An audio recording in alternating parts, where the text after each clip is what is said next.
Hello and welcome everyone to another episode. This is week 14 of Ashes to Ashes, and I am excited for this episode because you guys have made a smart move. Correct me if I'm wrong, but your headquarters, right, is still going to be in Coruscant. You guys still want to have a presence there. Yeah, in the Undercity.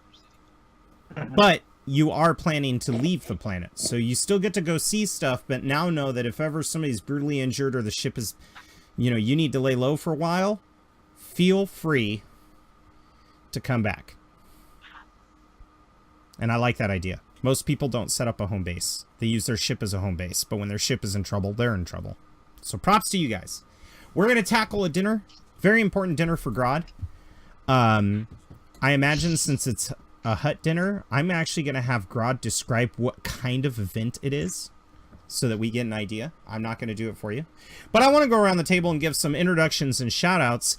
Let's start off with Archie. And then Archie, the reason why I'm starting with you is I love the fact that your YouTube banner is the backdrop on that TV.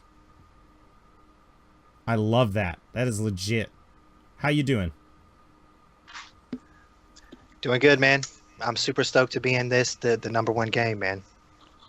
That's what's up. Thank you. I think it's been a year since you started running games, or just about, right? Online, yeah.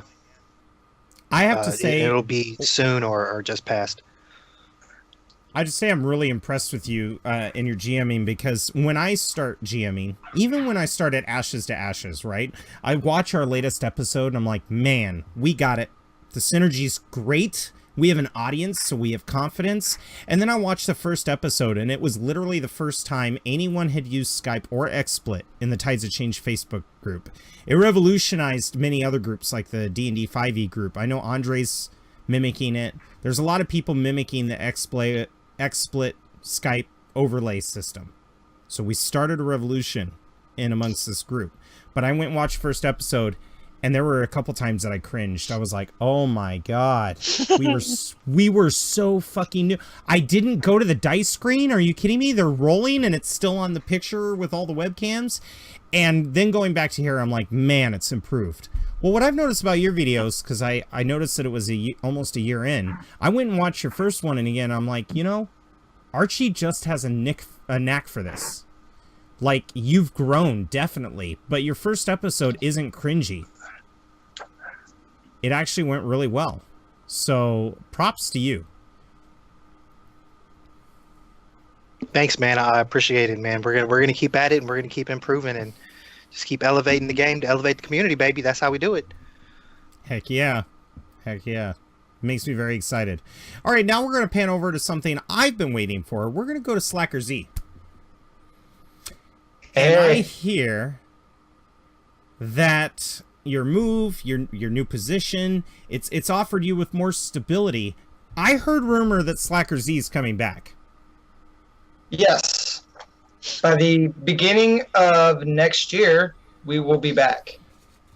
Awesome. Awesome. Yes, we will. And there's going to be one campaign that I'll be running. But there's going to be some additions to it. You're going to find out what the Z part of Slacker Z is all about. So stay tuned for that. Amazing. Now, I have an idea I want to pitch to the audience.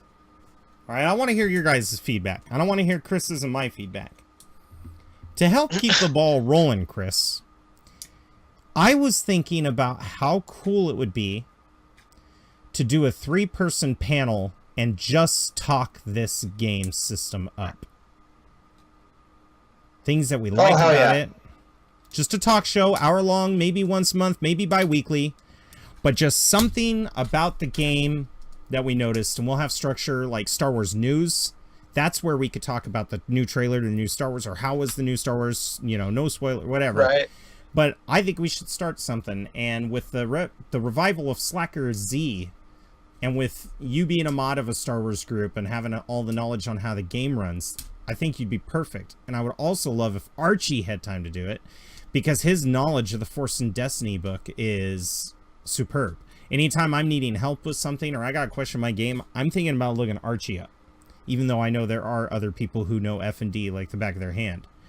But what I like about Archie's style is he's not a mechanical GM. He doesn't learn the facts and go, here are the rules. Archie feels the facts and goes, this rule doesn't feel right.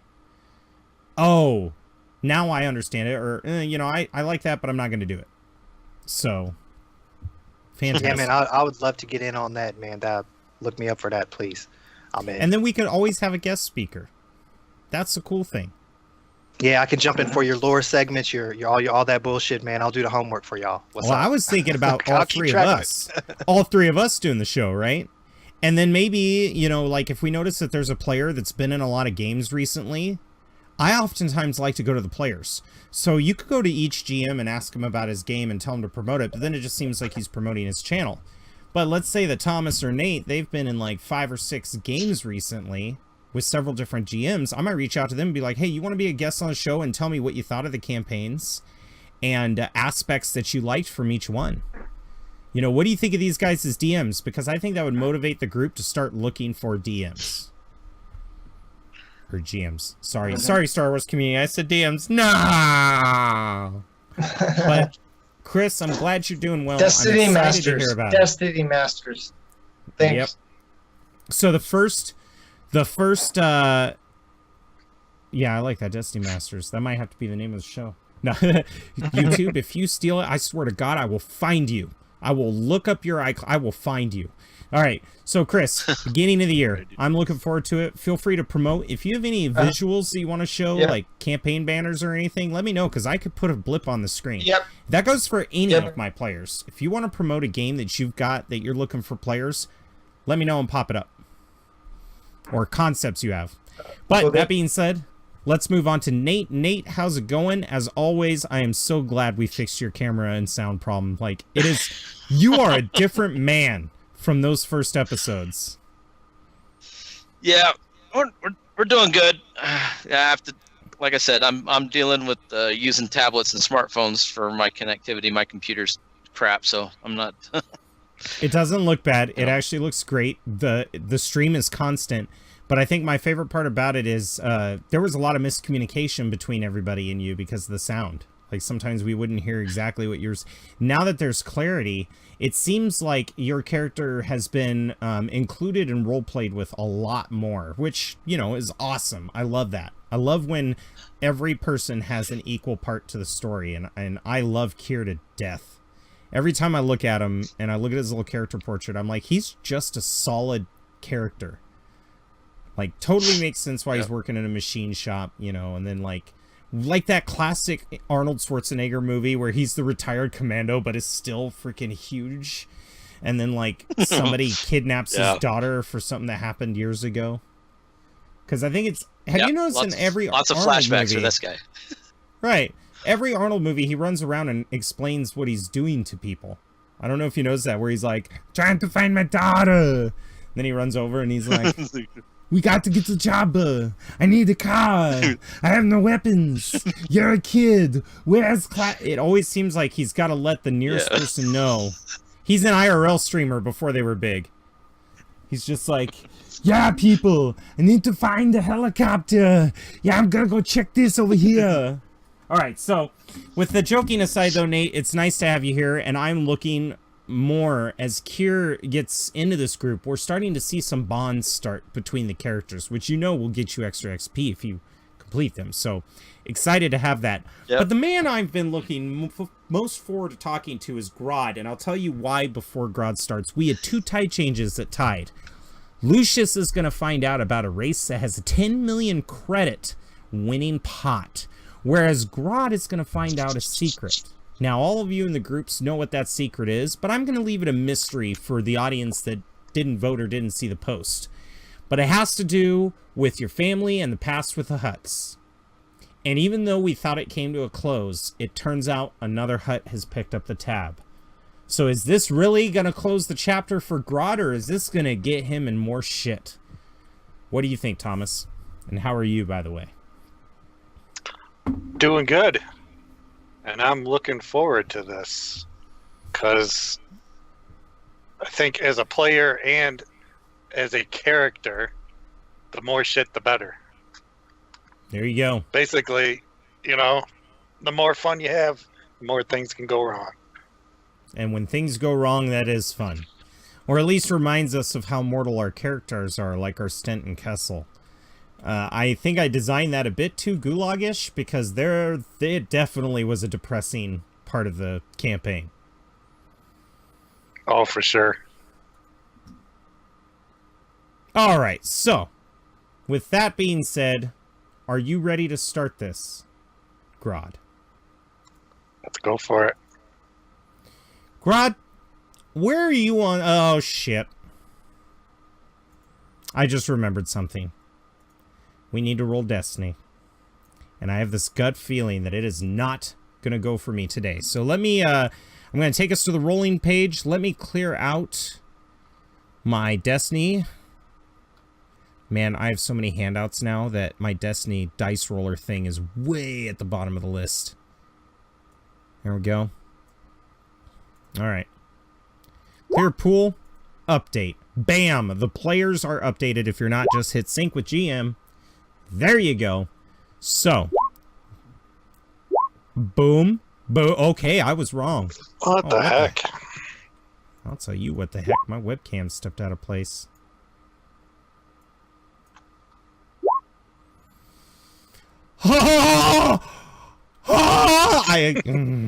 Now I get to roll. Dude, your excitement is fucking... Get out of town, man. Oh, man. This is a There's good something episode wrong to with- find out about a 10 million credit race. I will tell you that much. I'm sorry, Kessel Run? No. I won't And a send you fucking guys back there. Gasanti? Get the No, fuck out oh of no, you're not flying. I don't think you're flying this ship in the race. If you are, you've already lost. You want a small That's freighter. what I'm saying. Yeah. We have a negative on our maneuverability. Perhaps we should get a different ship. You guys are out in space. You have to like push oars out that have little fins Well, on them just to steer the ship. This ship is really fast. It's as fast as a hyperdrive can be. Oh yeah. So in You guys hyperspace, upgraded it's the super shit fast, out of but it. like in normal space, nah. Ain't gonna happen, baby. So just BT dub. I'm sorry. My bad. No, that's okay. If we did a Kessel Run race, I would like have it to where there were nav buoys, hyperspace 2, and then you have to fly to the next nav buoy to hyperspace 2. So like they'll have a nav buoy in stage 1 and you'll go everybody ports in, right? And then once it says go, you got to fly through a fucking asteroid field to get to the other nav buoy. Then when you hit the nav buoy, you can lock onto the coordinates and hyperspace to the next stage. Once you hit the next stage and you come out, there's a bunch of mines everywhere, or robotic, like automated drones that are going to shoot you with ion bolts to disable your craft. And you fly through that nonsense to the last buoy. And the trick would be that going through hyperspace is dangerous because you're going through all those black holes.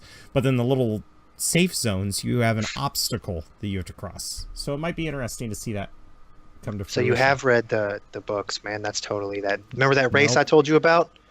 I've never read the books. But awesome. That's what it is.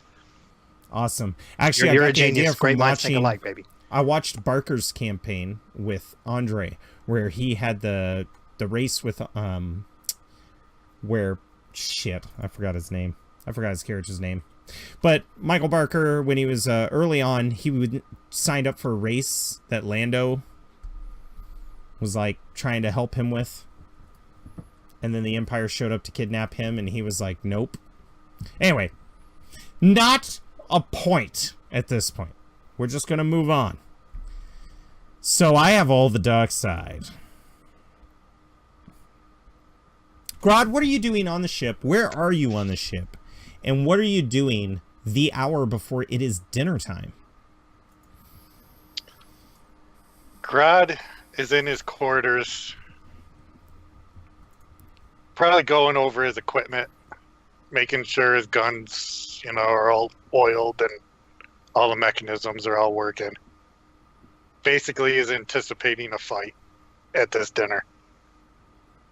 Ooh, excellent. Like, Not- are you practicing your concealment of the he's- guns, or are you going to go armed? He's expecting, he's being ready for a fight. Right. He doesn't But are you want going there for to be the, one, but Are you going for the under the table shoot, like the subterfuge type sneaking in weapons? Or are you just blatantly like gonna wear them on your hips and be like, bitches, don't mess with me? Well, I think he told the girls that their office or headquarters was at Madame's. So I think he would probably wear his weapons into there. I like that. All right. Well, you're cleaning your guns. Where are you? Are you in the armory or are you in your quarters? In his quarters. Okay, so it's more of a private deal. Yeah. Well, is there anything you want to do before I pass the scene along, or do you want to see what the other players come up with? How long has it been since our last, when we lost a couple Cooper? hours. Couple hours. Like you guys had a moment. Am I correct? You guys had a moment to celebrate his passing and then write down to business, or are you guys holding off a funeral type event for him until later? I think it's only been a couple hours. I think we would hold off, to have a respectful funeral. Everybody agree? Holding off. Right. Okay. That makes sense. So I think what's going to happen is Grick is going to do the same thing for him that he did for Janice, and he's going to make sure he's going to go through the public areas of the ship, and anything that reminds people of him, he's going to, grab and take. And kind of like put him respectfully with all of his belongings so that you guys aren't looking at things about him. Who would like to go next? I'm just going to leave this up to the group. What about you, Lucius? You want to go next? Yeah, so Lucius would be just checking over all the systems after that nice chase we were having. He's going to make sure that everything's still operational, working decently before we have to take our shipment. All right. Let's say you've got like a little plexiglass, the little plastic sheets, and you're making marks on them so that you could just transfer them. And as you're making notes on this little plastic card, your data pad and the computer systems are getting updated at the same time. That's why people use them. It's kind of like a clear plastic Wacom tablet. And you're writing on it and making notes. And when you write the Arabesh, it computerizes it. Sometimes it doesn't do it right because you're going too much in a hurry. You got to delete the letters and rewrite it. But since there's really no paper anymore, that's pretty much what makes sense. How focused are you on the systems? Are you really into them and being super thorough, or are you just kind of giving them a glance? Well, he would be able to, being the type pilot he is, separate out things. So if he sees that it's a green light, he'll just kind of look, okay, good. But if he notices something, that's when he starts getting focused on, okay, what's the problem? Fix it. Okay, cool. And then so he's kind of darting back and forth. Listening to music? Are you like, is he one of those people that turns music on in the... Yeah, I think he would. Something a little mellow. Or no, he would have something a little bit more jazzy type, upbeat. Okay. Yeah, so, like, maybe he's listening to some Kenny G style, like, jizz music. No. A little bit more actually upbeat, I think, just to kind of keep his rhythm going. So it'd be a lot more upbeat, I think, than mellow. I just had a hit. It's like the flute scene from Anchorman, where he gets on the stage and he's playing the like jazz, and it starts off all slow, but then it's like... Yeah. All right. Yeah. Okay, cool. So we're just going to say it's to the tune of that new jizz hit, Jub Jub, which was recorded during the Rebellion's celebration of the destruction of the Death Star. And it's that end song from the remastered Return of the Jedi movie. Right. And you're listening to like the instrumental version of that. So there's a lot of bongos. It's very like uplifting. And can I get you to roll a perception against 3 purple with 2 setback? All right.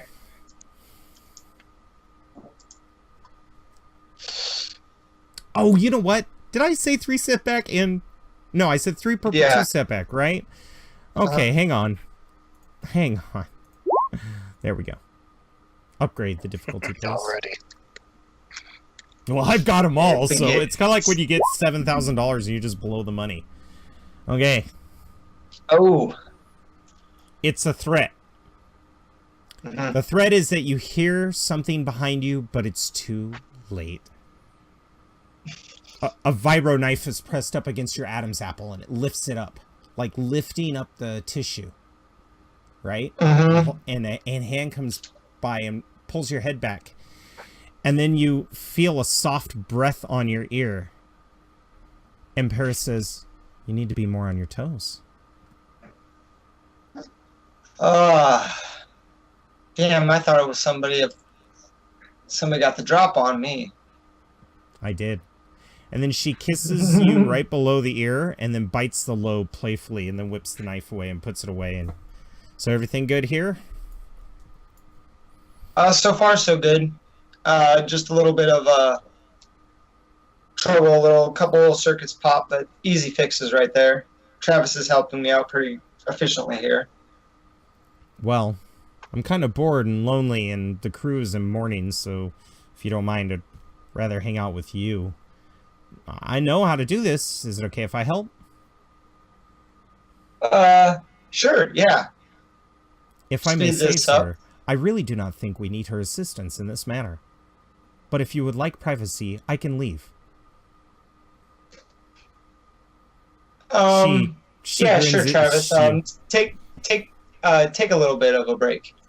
Okay, I will remove the cockpit from my automated systems. Just let me know when you want me to regain control.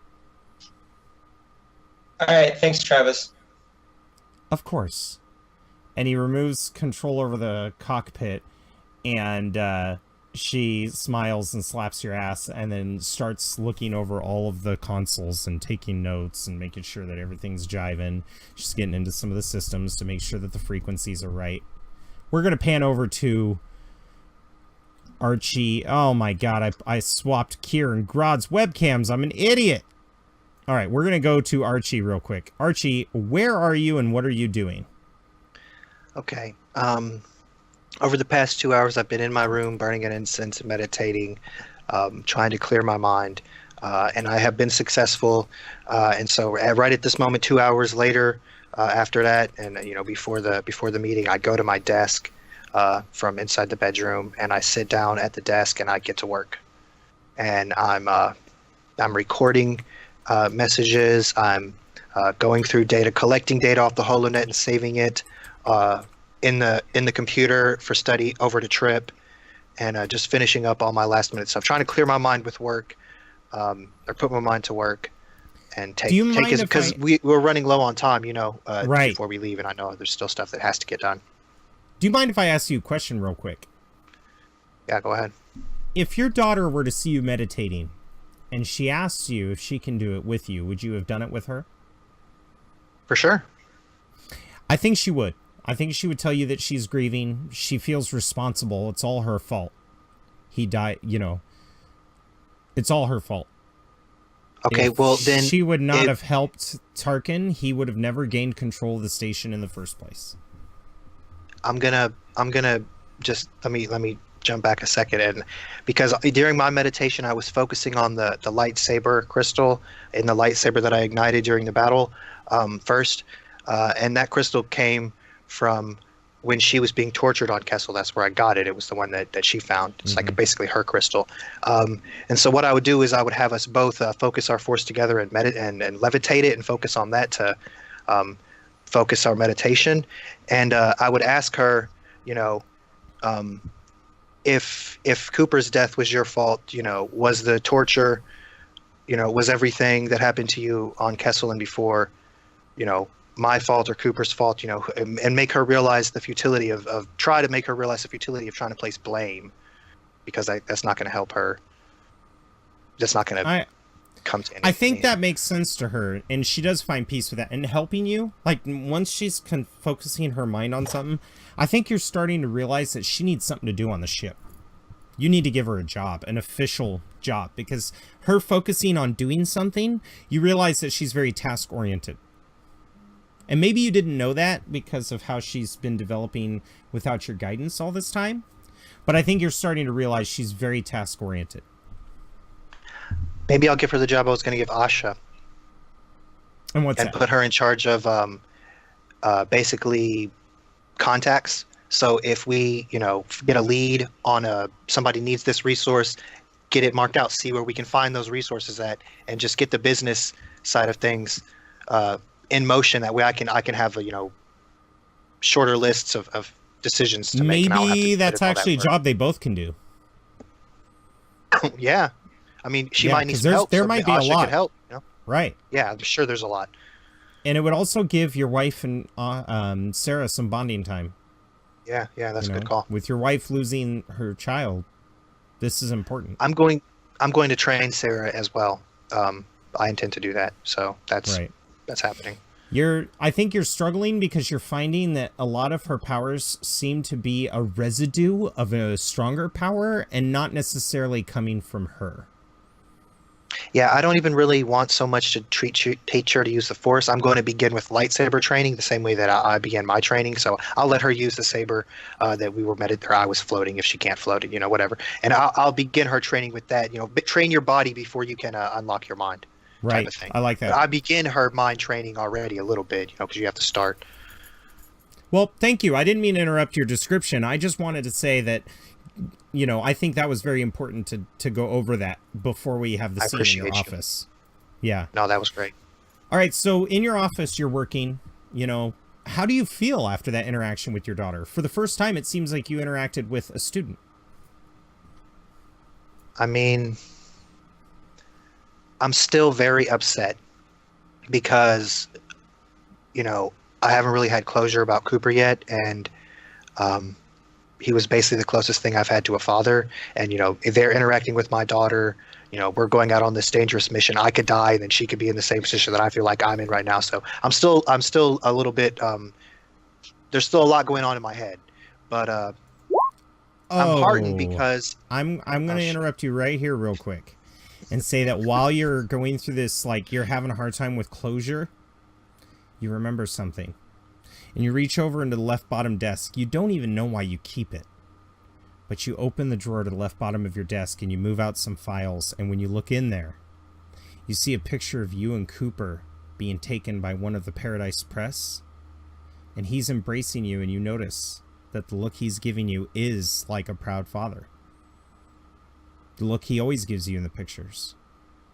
You notice that he gave you this gift. And you notice that it looks like the frame is loose. And there's a peg that you can remove to open it. Is Sarah still in my room? No, this is the office. Okay. Well, is she in the other room, like in the bedroom, like right through one door? I think she probably went to go help her mother. Just, she feels better. I'll open it then. I'll check it out. You open it, and the paper is like a newspaper material. Because he grew plants and stuff like that to reduce waste on Paradise, he actually made paper. And then recycled it and used it as fuel and other materials. And the paper's stuck to the glass. And you don't know why you didn't notice it, but when you lift the glass up, there's writing on the other side. What does it say? Sirius, I'm impressed you've come as far as you have. When we first met, you were but a young child in the Jedi Academy. That day I took you from the temple when everything went down. And I took you to that pod. It meant a lot. And it still means a lot. My wife was killed in the Clone Wars, and I never loved again. I missed my chance to have children. But in a way, and I hope this doesn't damage us professionally, but I've grown to love you, to love your family, to think about your well-being at night. If I had a son, I could only hope in all of the world's power of the Force that he would be half the man that you are. Love, Cooper. And that's where we're going to take our first break. Thank you very much for joining us for this first part. We'll be back for part 2 in a bit. Bye-bye.